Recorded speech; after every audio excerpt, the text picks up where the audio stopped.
নমস্কার বন্ধুরা, মুক্তিজ কিচেনে নতুন একটা পর্ব দেখার জন্য আপনাদেরকে স্বাগত জানাই। আজকের রেসিপি দেখুন, তালের পুলি পিঠা। একই ডো দিয়ে আমি দু রকম পুলি পিঠা করে আপনাদের দেখাবো। তো বন্ধুরা, প্রথমে দেখুন আমি একটা কড়াই বসিয়ে দিয়েছি। তালের পাল্পটা আমার আগে থেকে বের করা ছিল।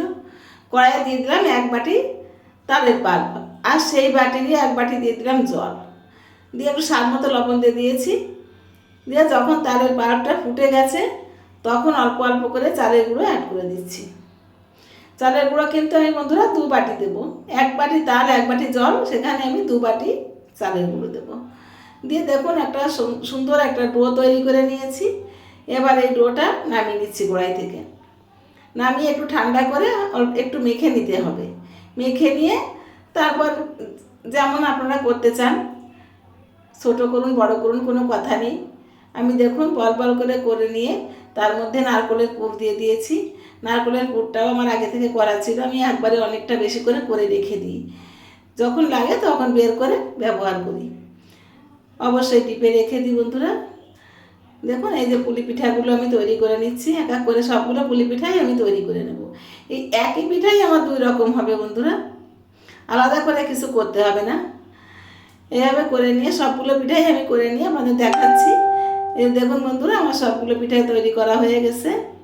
এবার এখান থেকে কিছুটা পিঠে আমি ভাপে বসাবো। তার জন্য আমি রাইস কুকারে বসিয়ে দিয়েছি কিছুটা জল।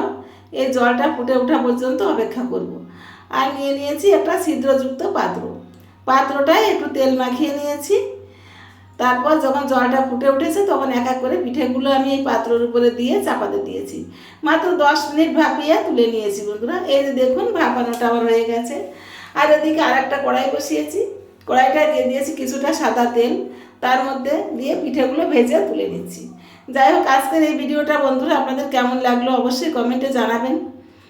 আর আমার ভিডিওগুলো যদি আপনারা আমার ফেসবুক পেজ থেকে দেখেন তাহলে আমার পেজটাকে ফলো করে আমার পাশে থাকবেন।